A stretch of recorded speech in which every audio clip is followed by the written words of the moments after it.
12 ज्योतिर्लिंगों की पौराणिक कथाएं भगवान शिव के 12 ज्योतिर्लिंग देश के अलग अलग भागों में स्थित हैं। इन्हें 12 ज्योतिर्लिंग के नाम से जाना जाता है। इन ज्योतिर्लिंग के दर्शन, पूजन, आराधना से भक्तों के जन्म जन्मांतर के सारे पाप समाप्त हो जाते हैं। वे भगवान शिव जी की कृपा के पात्र बनते हैं। ऐसे कल्याणकारी ज्योतिर्लिंगों की कथा आज हम आपको बताएंगे। श्री सोमनाथ मंदिर गुजरात प्रांत के काठियावाड़ क्षेत्र में समुद्र के किनारे सोमनाथ मंदिर विश्व प्रसिद्ध है। यह ज्योतिर्लिंग पहले प्रभास क्षेत्र के नाम से जाना जाता था। यहीं भगवान श्री कृष्ण ने जरा नामक व्याध के बाण को निमित्त बनाकर अपनी लीला का अंत किया था। इस ज्योतिर्लिंग की कथा का पुराणों में भी वर्णन है। दक्ष प्रजापति की 27 कन्याएं थीं। उन सभी का विवाह चंद्रदेव के साथ हुआ था, किंतु चंद्रमा का समस्त अनुराग व प्रेम उनमें से केवल रोहिणी के प्रति ही रहता था। उनके इस कृत्य से दक्ष प्रजापति की अन्य कन्याएं बहुत अप्रसन्न रहती थीं। उन्होंने अपनी यह व्यथा कथा अपने पिता को सुनाई। दक्ष प्रजापति ने इसके लिए चंद्रदेव को अनेक प्रकार से समझाया, किंतु रोहिणी के वशीभूत उनके हृदय पर इसका कोई प्रभाव नहीं पड़ा। दक्ष ने क्रुद्ध होकर उन्हें क्षयग्रस्त हो जाने का शाप दे दिया। इस शाप के कारण चंद्रदेव तत्काल क्षयग्रस्त हो गए।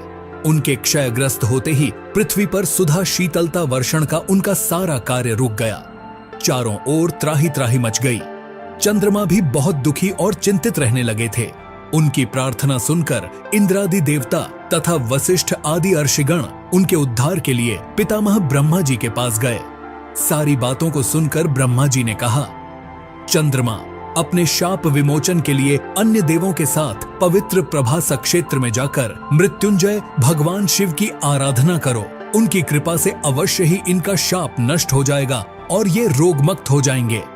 ब्रह्मा जी के कहे अनुसार चंद्रदेव ने मृत्युंजय भगवान की आराधना का सारा कार्य पूरा किया। उन्होंने घोर तपस्या करते हुए 10 करोड़ बार मृत्युंजय मंत्र का जप किया।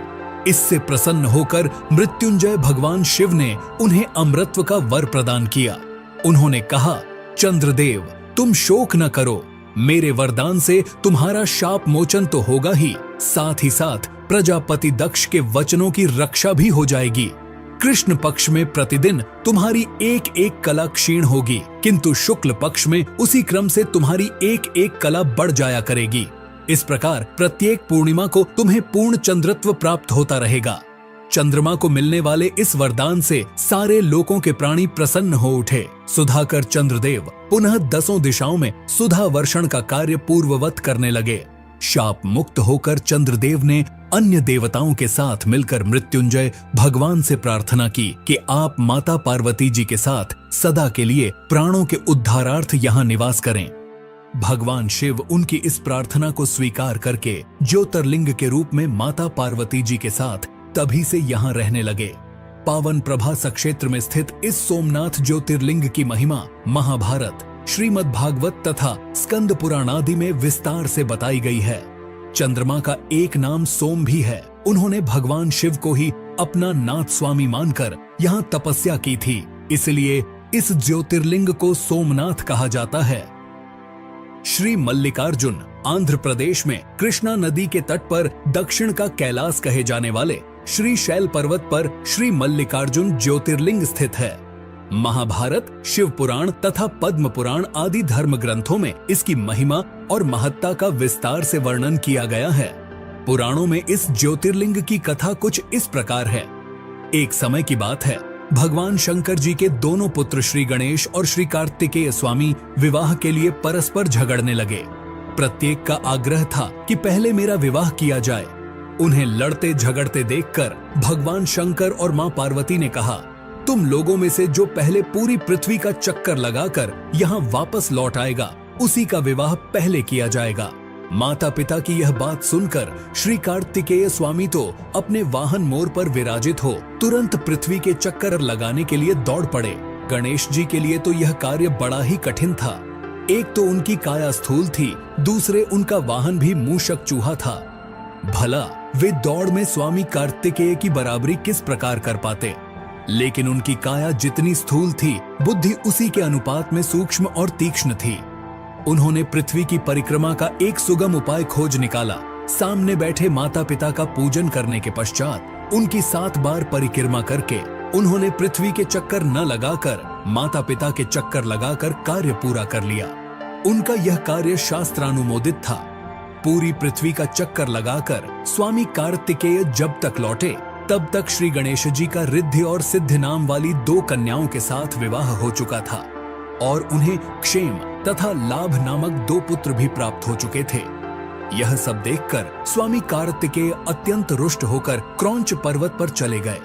माता पार्वती वहां उन्हें मनाने पहुंची। जब कार्तिक को पता चला कि उनकी माता पिता यहाँ आने वाले हैं, तो कार्तिक वहां से दूसरी जगह चले गए। जिस स्थान में माता पार्वती और भगवान शिव ने अपने पुत्र की प्रतीक्षा की थी, उसे अब श्रीसेलम के नाम से जाना जाता है। उन्होंने अपने पुत्र से परेशान होकर उन्होंने एक ज्योतिर्लिंग का रूप धारण किया और वहीं रहने लगे और तब से मल्लिकार्जुन ज्योतिर्लिंग के नाम से प्रख्यात हुए। मल्लिका का अर्थ है पार्वती और अर्जुना का अर्थ है शिव। इस मल्लिकार्जुन शिवलिंग का दर्शन पूजन एवं अर्चन करने वाले भक्तों की सभी सात्विक मनोकामनाएं पूर्ण हो जाती हैं। दैहिक, दैविक, भौतिक सभी प्रकार की बाधाओं से वे मुक्त हो जाते हैं। श्री महाकालेश्वर यह परम पवित्र ज्योतिर्लिंग मध्य प्रदेश के उज्जैन नगर में है। क्षिप्रा नदी के तट पर स्थित उज्जैन प्राचीन काल में उज्जैनी के नाम से विख्यात था। इसे अवंतिकापुरी भी कहते थे। यह भारत की परम पवित्र सप्तपुरियों में से एक है। महाभारत, शिव पुराण एवं स्कंद पुराण में महाकाल ज्योतिर्लिंग की महिमा का पूरे विस्तार के साथ वर्णन किया गया है। इस ज्योतिर्लिंग के विषय में एक कथा इस प्रकार कही जाती है। किसी समय अवंतिकापुरी में वेदपाठी तपोनिष्ठ एक अत्यंत तेजस्वी ब्राह्मण रहते थे। एक दिन दूषण नामक एक अत्याचारी असुर उनकी तपस्या में विघ्न डालने के लिए वहां आया। ब्रह्मा जी से वर प्राप्त कर वह बहुत शक्तिशाली हो गया था। उसके अत्याचार से चारों ओर त्राही त्राही मची हुई थी। ब्राह्मण को कष्ट में देखकर प्राणी मात्र का कल्याण करने वाले भगवान शंकर वहां प्रकट हो गए। उन्होंने एक हुंकार मात्र से उस दारुण अत्याचारी दानव को वहीं जलाकर भस्म कर दिया। ब्राह्मणों ने महादेव से यहीं विराजमान होने के लिए प्रार्थना की। ब्राह्मणों के निवेदन से प्रसन्न होकर शिव जी यहाँ महाकालेश्वर ज्योतिर्लिंग के रूप में वास करने लगे। भगवान वहां हुंकार सहित प्रकट हुए, इसीलिए उनका नाम महाकाल पड़ गया। इसीलिए परम पवित्र ज्योतिर्लिंग को महाकाल के नाम से जाना जाता है। भगवान शिव समय यानी काल के अंत तक यहीं रहेंगे, इसलिए भी इन्हें महाकाल कहा जाने लगा। श्री ओंकारेश्वर यह ज्योतिर्लिंग मध्य प्रदेश में पवित्र नर्मदा नदी के तट पर ओम आकर के पर्वत पर स्थित है। इस स्थान पर नर्मदा के 2 धाराओं में विभक्त हो जाने से बीच में एक टापू सा बन गया है। इस टापू को मानधाता पर्वत या शिवपुरी कहते हैं। नदी की एक धारा इस पर्वत के उत्तर और दूसरी दक्षिण होकर बहती है। दक्षिण वाली धारा ही मुख्य धारा मानी जाती है।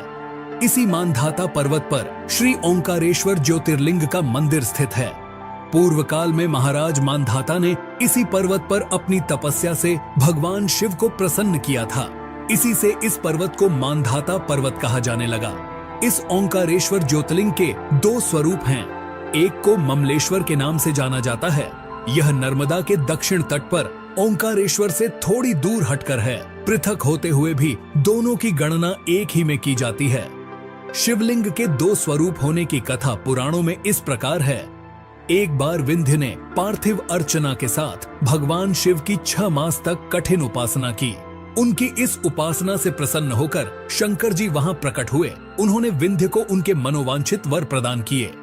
विंध्याचल की इस वर प्राप्ति के अवसर पर वहां बहुत से ऋषिगण और मुनि भी पधारे। उनकी प्रार्थना पर शिवजी ने अपने ओंकारेश्वर के 2 भाग किए। एक का नाम ओंकारेश्वर और दूसरे का ममलेश्वर पड़ा। दोनों लिंगों का स्थान और मंदिर पृथक होते भी दोनों की सत्ता और स्वरूप को एक ही माना गया है। ओंकारेश्वर शिव भगवान का अकेला ऐसा मंदिर है जहां रोज गुप्त आरती होती है। इस दौरान पुजारियों के अलावा कोई भी गर्भगृह में नहीं जा सकता। शिव पुराण में इस ज्योतिर्लिंग की महिमा का विस्तार से वर्णन किया गया है। श्री ओंकारेश्वर और श्री ममलेश्वर के दर्शन का पुण्य बताते हुए नर्मदा स्नान के पावन फल का भी वर्णन किया गया है। श्री केदारनाथ यह ज्योतिर्लिंग पर्वतराज हिमालय की केदार नामक चोटी पर स्थित है। पुराणों एवं शास्त्रों में श्री केदारेश्वर ज्योतिर्लिंग की महिमा का वर्णन बारंबार किया गया है। इस चोटी के पश्चिम भाग में पुण्यमती मंदाकिनी नदी के तट पर स्थित श्री केदारेश्वर महादेव का मंदिर अपने स्वरूप से ही हमें धर्म और अध्यात्म की ओर बढ़ने का संदेश देता है। चोटी के पूर्व में अलकनंदा के सुरम्य तट पर बद्रीनाथ का परम प्रसिद्ध मंदिर है। अलकनंदा और मंदाकिनी ये दोनों नदियां नीचे रुद्रप्रयाग में आकर मिल जाती हैं। दोनों नदियों की यह संयुक्त धारा और नीचे देवप्रयाग में आकर भागीरथी गंगा से मिल जाती हैं। इस प्रकार परम पावन गंगा जी में स्नान करने वालों को भी श्री केदारेश्वर और बद्रीनाथ के चरणों को धोने वाले जल का स्पर्श सुलभ हो जाता है। कहा जाता है कि यह मंदिर समुद्र तट से लगभग 12,000 फीट की ऊंचाई पर स्थित है। सर्दियों में मौसम की खराब स्थिति के कारण यह मंदिर साल में 6 महीना के लिए खुला रहता है। कहा जाता है कि पवित्र केदारनाथ मंदिर का निर्माण 8वीं शताब्दी ईस्वी में हिंदू गुरु आदि शंकराचार्य द्वारा किया गया था। आदि शंकराचार्य ने उस स्थान का पुनर्निर्माण किया जहां माना जाता है कि महाभारत के पांडवों ने एक शिव मंदिर का निर्माण कराया था। पौराणिक कथा के अनुसार ऐसा कहा जाता है कि पांडव अपने कौरव भाइयों का अंत करने के बाद अपने पापों का प्रायश्चित करने के लिए भगवान शिव से माफी मांगने जाना चाहते थे, लेकिन भगवान शिव उनसे मिलना नहीं चाहते थे। इसके बाद भगवान शिव गुप्तेश्वर में छुप गए, जहां आज केदारनाथ का ज्योतिर्लिंग स्थित है। पांडवों ने और द्रौपदी ने एक बैल देखा जो अन्य बैल से बहुत अनोखा था। पांडवों में से भीम ने उन्हें पहचान लिया कि वह बैल कोई और नहीं बल्कि भगवान शिव है। भगवान शिव जो उनसे छिप रहे थे वे नंदी बैल के रूप में थे। भीम ने बैल को पकड़ने की कोशिश की लेकिन सफल नहीं हो सका। बैल ने खुद को जमीन में धंसा लिया था। भीम ने बैल की पूंछ पकड़कर बाहर खींचने की कोशिश की लेकिन वह नहीं कर सके। इसके बाद भगवान शिव ने खुद को और नीचे धकेल दिया और अलग अलग स्थानों में केवल कुछ हिस्सों में ही प्रकट हुए। जैसे कि केदारनाथ में उनके पीठ का ऊपरी हिस्सा प्रकट हुआ, तुंगनाथ में भुजाएं, मध्यमहेश्वर में नाभि और पेट, रुद्रनाथ में चेहरा और कल्पेश्वर में बाल सिर प्रकट हुआ। पांडवों ने शिव की पूजा करने के लिए इन 5 केदारों पर मंदिर बनवाए, जिससे वह अपने पापों से मुक्त हो गए और भगवान शिव ने त्रिकोण रूप में इस पवित्र स्थान केदारनाथ में रहने का वादा किया। इसीलिए केदारनाथ इतना प्रसिद्ध है और भक्तों द्वारा पूजनीय है। भगवान शिव का यह ज्योतिर्लिंग इतना चमत्कारिक है कि केदारनाथ में आया भयंकर प्रलय भी इससे हिला नहीं पाया था। 2013 में जब बाढ़ का पानी पहाड़ से जब नीचे की ओर गिर रहा था, तभी उस पानी में विशालकाय एक पत्थर लुढ़क कर नीचे आया और मंदिर के पास आकर रुक गया, जिससे पानी का बहाव 2 भागों में बट गया और मंदिर को कुछ नहीं हुआ। इसीलिए अब इस चमत्कारिक शिला को भीमशिला के नाम से जाना जाता है। भीमाशंकर ज्योतिर्लिंग। यह ज्योतिर्लिंग पुणे से लगभग 100 किलोमीटर दूर सह्याद्री की पहाड़ी पर स्थित है। इसे भीमाशंकर भी कहते हैं। इस ज्योतिर्लिंग की स्थापना के विषय में यह कथा कही जाती है। प्राचीन काल में भीम नामक एक महाप्रतापी राक्षस था। वह कामरूप प्रदेश में अपनी मां के साथ रहता था। वह महाबली राक्षस राज रावण के छोटे भाई कुंभकर्ण का पुत्र था, लेकिन उसने अपने पिता को कभी देखा न था। उसके होश संभालने के पूर्व ही भगवान राम के द्वारा कुंभकर्ण का वध कर दिया गया था। जब वह युवावस्था को प्राप्त हुआ तब उसकी माता ने उससे सारी बातें बताईं। भगवान विष्णु के अवतार श्री रामचंद्र जी द्वारा अपने पिता के वध की बात सुनकर वह महाबली राक्षस अत्यंत क्रुद्ध हो उठा। अब वह निरंतर भगवान श्री हरि के वध का उपाय सोचने लगा। उसने अपने अभीष्ट की प्राप्ति के लिए 1000 वर्ष तक कठिन तपस्या की। उसकी तपस्या से प्रसन्न होकर ब्रह्मा जी ने उसे लोक विजयी होने का वर दे दिया। अब तो वह राक्षस ब्रह्मा जी के उस वर के प्रभाव से सारे प्राणियों को पीड़ित करने लगा। उसने देवलोक पर आक्रमण करके इंद्र आदि सारे देवताओं को वहां से बाहर निकाल दिया। पूरे देवलोक पर अब भीम का अधिकार हो गया। उसने कामरूप के परम शिव भक्त राजा सुदक्षिण पर आक्रमण करके उन्हें मंत्रियों अनुचरों सहित बंदी बना लिया। इस प्रकार धीरे धीरे उसने सारे लोकों पर अपना अधिकार जमा लिया।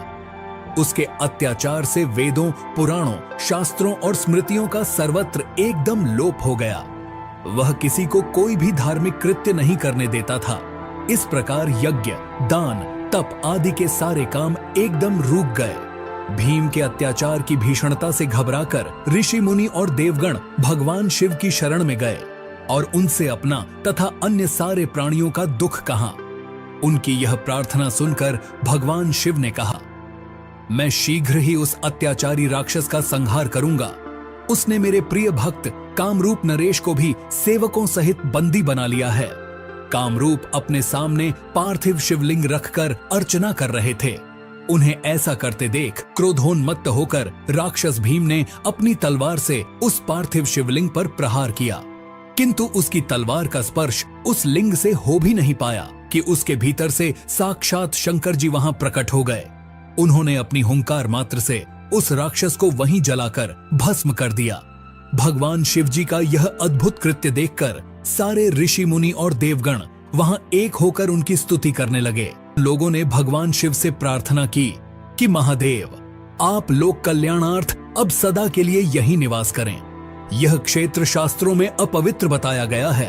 आपके निवास से यह परम पवित्र पुण्य क्षेत्र बन जाएगा। भगवान शिव ने सबकी यह प्रार्थना स्वीकार कर ली। वहां वह ज्योतिर्लिंग के रूप में सदा के लिए निवास करने लगे। उनका यह ज्योतिर्लिंग भीमेश्वर के नाम से विख्यात हुआ। काशी विश्वनाथ ज्योतिर्लिंग, काशी विश्वनाथ मंदिर भारत के उत्तर प्रदेश के वाराणसी शहर में पवित्र गंगा नदी के तट पर स्थित है। वाराणसी भारत में सबसे लंबे समय तक रहने वाले शहरों में से एक है, जिसे बनारस या काशी के नाम से भी जाना जाता है, और ये भारत के साथ सबसे पवित्र शहरों में से एक है और कई महत्वपूर्ण हिंदू मंदिरों का घर है। बनारस को एक ऐसे जगह के रूप में भी जाना जाता है जहां आयुर्वेद और योग परंपरा के निर्माता पतंजलि रहते थे और शिक्षा देते थे। ये एक महत्वपूर्ण बौद्ध शहर भी है, क्योंकि कहा जाता है कि बुद्ध ने अपना पहला उपदेश यही दिया था। इस पवित्र शहर में गंगा नदी के किनारे कई घाट है, लेकिन सबसे बढ़कर ये भगवान शिव का शहर है। कहा जाता है कि भगवान शिव चाहेंगे वही लोग यहाँ आ सकेंगे। ये मोक्ष प्राप्त करने और जन्म और मृत्यु के चक्र से मुक्त होने के लिए सबसे महत्वपूर्ण तीर्थ स्थलों में से एक है। ऐसा माना जाता है कि काशी विश्वनाथ पहला ज्योतिर्लिंगो है जो पृथ्वी को तोड़कर आकाश तक चमका, और ऐसा करके उसने अन्य सभी देवताओं पर अपना वर्चस्व स्थापित किया। इस मंदिर में ज्योतिर्लिंग के साथ शक्तिपीठ भी है। इस मंदिर में शिव को विश्वेश्वर के नाम से भी जाना जाता है, जिसका अर्थ है ब्रह्मांड का शासक। इस ज्योतिर्लिंग की उत्पत्ति के बारे में सिर्फ पुराण में एक कथा का उल्लेख है। एक बार सृष्टि के रचयिता ब्रह्मा और सृष्टि के पालनकर्ता भगवान विष्णु के बीच अपने सर्वोच्चता को लेकर बहस हुई। उनकी परीक्षा लेने के लिए शिव ने प्रकाश की एक विशाल अंतहीन स्तंभ ज्योतिर्लिंग के रूप में प्रकट हुए। ये निर्धारित करने के लिए कि कौन अधिक शक्तिशाली है, भगवान विष्णु ने बराह का रूप लिया और नीचे की ओर जाने की कोशिश की, जबकि ब्रह्मा ने स्तंभ के शीर्ष तक उड़ने के लिए रूप लिया। लंबे समय तक स्तंभ के अंत को खोजने की कोशिश करने के बाद ब्रह्मा ने अहंकार के कारण झूठ बोला और कहा कि उन्हें स्तंभ का अंत मिल गया है, और साक्षी के रूप में कौतुकी का फूल दिखाया, जबकि भगवान विष्णु ने ईमानदारी से कहा कि उन्हें इसका अंत नहीं मिल सका और उन्होंने अपनी हार स्वीकार कर ली। तब भगवान शिव ने क्रोधित भैरव का रूप धारण किया और ब्रह्मा के 5वें सिर को काट दिया और उन्हें शाप दिया कि उनकी पूजा नहीं की जाएगी और भगवान विष्णु को अपने सामान हर मंदिरों में पूजा जाएगा। कहते हैं कि पृथ्वी के जिस स्थान पर यह स्तंभ गिरा था, वह जगह आगे जाकर काशी विश्वनाथ कहलाया। त्र्यंबकेश्वर ज्योतिर्लिंग, त्र्यंबकेश्वर ज्योतिर्लिंग जो ब्रह्मगिरी नामक एक पर्वत पर स्थित है। ये वही जगह है जहां से गोदावरी नदी शुरू होती है। इस ज्योतिर्लिंगों की सबसे बड़ी खासियत है यहाँ पर मौजूद 3 छोटे छोटे लिंग, जिन्हें ब्रह्मा, विष्णु और शिव जी का प्रतीक माना जाता है। पौराणिक कथाओं के अनुसार भगवान ब्रह्मदेव ने भगवान शिव को प्रसन्न करने के लिए ब्रह्मगिरी पर्वत पर तपस्या की थी। तभी से इस पर्वत को ब्रह्मगिरी पर्वत के नाम से जाना जाता है। कहते हैं कि ब्रह्मगिरी पर्वत के बीच आश्रम हुआ करता था, जहां महान ऋषि गौतम रहते थे। एक बार वहां भारी सूखे और अकाल के कारण वहां से सभी मनुष्यों के साथ साथ सभी जीव जंतु भी भागने लगे। जिसे देखते हुए ऋषि गौतम ने जल के देवता वरुण देव की तपस्या की। उनकी तपस्या से प्रसन्न होकर वरुण देव ने उन्हें एक ऐसा कुंड भेंट किया जिसमें कभी न खत्म होने वाला जल था। गौतम ऋषि ने उस पानी का उपयोग सभी प्राणियों की मदद करने के लिए किया। ऋषि गौतम को लोगों का अधिक प्यार और स्नेह मिला, इसलिए ऋषि गौतम को अधिक पुण्य प्राप्त हुआ। लेकिन जल्द ही आश्रम के दूसरे ऋषियों को इस बात से जलन होने लगी और उन्होंने गौतम ऋषि को नीचा दिखाने के लिए भगवान गणेश की तपस्या की। जैसे ही भगवान गणेश जी प्रकट हुए तो सभी ऋषियों ने उनसे गौतम ऋषि को नीचा दिखाने का आग्रह किया। इस पर गणेश जी ने उन्हें समझाने की कोशिश की, परंतु जब सारे ऋषि नहीं माने तो गणेश जी ने मजबूरन एक कमजोर गाय का रूप धारण किया और ऋषि के आश्रम में पहुंचे। गाय की ऐसी हालत देखकर ऋषि गौतम ने गाय को कुछ चारा प्रदान किया, लेकिन जैसे ही गाय ने चारे को खाया तुरंत उसकी मृत्यु हो गई। जिसके बाद सभी ऋषि वहां आ पहुंचे और उन्होंने गोहत्या का पाप ऋषि गौतम पर लगा दिया। गौतम ऋषि ने गोहत्या के पाप को दूर करने के लिए भगवान शिव को प्रसन्न करने के लिए इसी पहाड़ी पर तपस्या की थी। भगवान शिव प्रसन्न हुए और गौतम ऋषि से पूछा कि वे क्या चाहते हैं। गौतम ऋषि गाय के हत्या के पाप को दूर करने के लिए माता गंगा के जल में स्नान करना चाहते थे।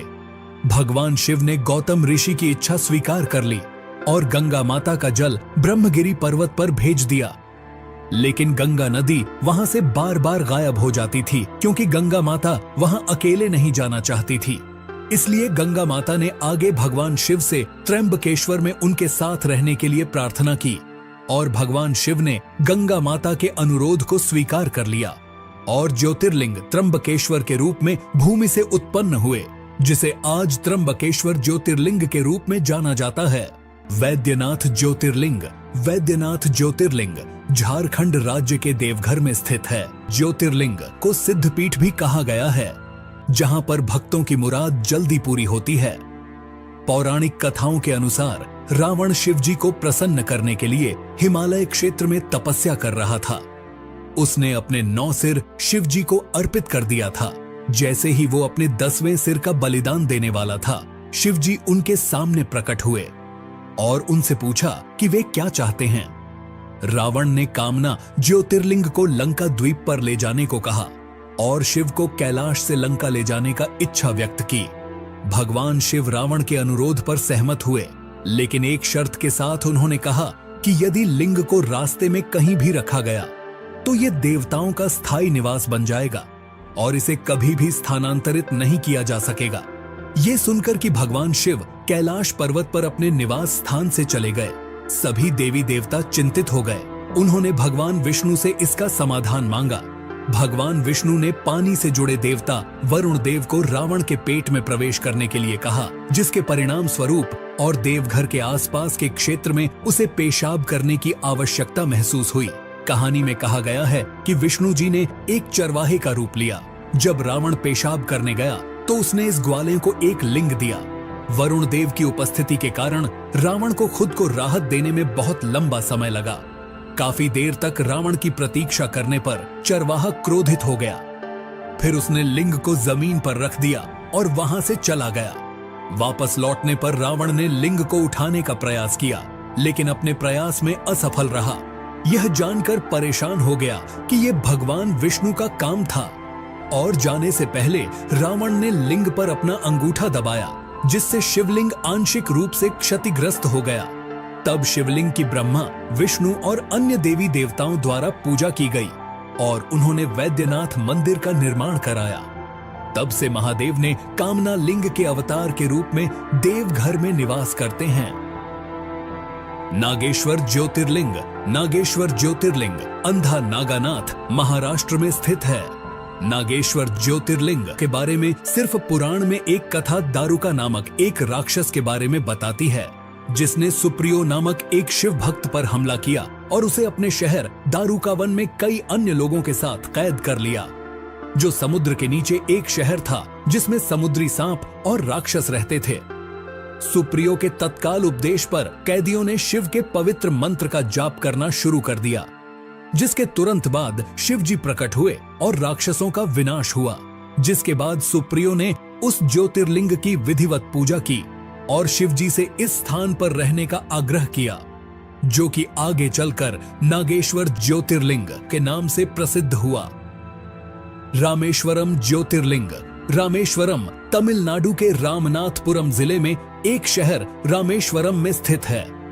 इस मंदिर तक समुद्र के ऊपर पंबन पुल के माध्यम से पहुंचा जा सकता है। इस ज्योतिर्लिंग को विश्व के सबसे पुराने ज्योतिर्लिंग में से एक माना जाता है। बताया जाता है कि ये ज्योतिर्लिंग रामायण काल के समय जितना पुराना है, जिसे खुद भगवान श्री राम ने रावण को मारने के बाद ब्रह्म हत्या के पाप से बचने के लिए शिव जी की पूजा करने के लिए स्थापित किया था। केवल यही नहीं कहा तो ये भी जाता है कि आज के समय में जो रामेश्वरम मंदिर में जो पानी के 24 कुंड है, उसे भगवान राम ने अपनी वानर सेना की प्यास बुझाने के लिए अपने तीर से बनवाए थे। इस मंदिर के गलियारे को विश्व का सबसे बड़ा गलियारा कहा जाता है, जो कि 1212 स्तंभ पर टिका हुआ है। कहते हैं कि श्री राम ने श्रीलंका में राक्षस राजा रावण, जो एक ब्राह्मण था, उसके खिलाफ युद्ध के दौरान की गई हत्या के पाप से मुक्ति के लिए यहाँ शिव से प्रार्थना की थी। पुराणों के अनुसार श्री राम ने अपनी पत्नी सीता और अपने भाई लक्ष्मण के साथ यहाँ लिंगम स्थापित किया और पूजा की। रावण को मारते समय श्री राम पर ब्रह्म हत्या का पाप लगा। शिव जी की पूजा करने के लिए श्री राम ने हनुमान जी, जो स्वयं शिव जी के अवतार थे, उन्हें हिमालय से ज्योतिर्लिंग लाने का निर्देश देते हैं। क्योंकि लिंगम को लाने में अधिक समय लगा, इसीलिए माता सीता ने पास के समुद्र तट से रेत से एक लिंगम बनाया, जिसे आज भी मंदिर के गर्भगृह में स्थापित माना जाता है। ये विवरण वाल्मीकि द्वारा लिखित मूल रामायण में अच्छी तरह से समर्थित है, जहां ये युद्ध कांड में लिखा गया है। घृष्णेश्वर ज्योतिर्लिंग। घृष्णेश्वर ज्योतिर्लिंग महाराष्ट्र के औरंगाबाद से 30 किलोमीटर दूर भरेल गांव में स्थित है। गांव न सिर्फ घृष्णेश्वर ज्योतिर्लिंगों के लिए जाना जाता है, बल्कि इस जगह पर विश्व प्रसिद्ध एलोरा कैव्स भी देखने को मिलती है। घृष्णेश्वर शब्द का अत्यधिक महत्व है, क्योंकि इसका अर्थ है करुणा का भगवान। इस मंदिर को विभिन्न नाम से जाना जाता है, जैसे कि उसमेश्वर, घूसमेश्वर, दुष्मेश्वर और ग्रीष्मेश्वर। कहानी ये है कि शिवालय गांव में सुधर्मा नामक एक ब्राह्मण था, जो अपनी पत्नी सुधैया के साथ देवगिरी पहाड़ों में रहते थे। ये दंपति निसंतान थे, इसलिए सुधैया ने अपनी छोटी बहन घुसमा का विवाह अपने पति से कर दिया। अपनी बहन की सलाह पर घुसमा प्रतिदिन 101 लिंग बनाती, उसकी पूजा करती और पास के झील में विसर्जित कर देती। आखिरकार उसे एक बच्चे का आशीर्वाद मिला। समय के साथ सुधैया अपनी बहन से ईर्ष्या होने लगी और उसने घुसमा के पुत्र की हत्या कर दी और उसे उसी झील में फेंक दिया जहां उसकी बहन लिंग को विसर्जित करने जाती थी। हालांकि घुसमा की बहन ने उसे बताया कि उसके बेटे की हत्या में सुधैया का हाथ था। घुसमा ने भगवान शिव की दया पर पूरा भरोसा करते हुए अपने दैनिक अनुष्ठान जारी रखा और अपने विश्वास के उपरांत जब वो लिंग को विसर्जित करने गई, तो उसने अपने बेटे को अपनी ओर आता हुआ देखा। भगवान शिव उनके सामने प्रकट हुए और उसे उसकी बहन के घृणित कार्यों के बारे में बताया। घुसमा ने भगवान शिव से अपनी बहन को क्षमा करने का अनुरोध किया। प्रसन्न होकर भगवान शिव ने उन्हें वरदान दिया। घुसमा ने भगवान शिव से यही रुकने का आग्रह किया। यही कारण है कि भगवान शिव यहाँ स्वयं ज्योतिर्लिंग के रूप में प्रकट हुए। तो ये थे भारत के 12 प्रमुख ज्योतिर्लिंगों के बारे में जानकारी। अगर आपको यह वीडियो अच्छा लगा तो लाइक करें, अपने दोस्तों के साथ इसे शेयर करें और चैनल को भी सब्सक्राइब कर लीजिए ऐसी ही और वीडियो देखने के लिए।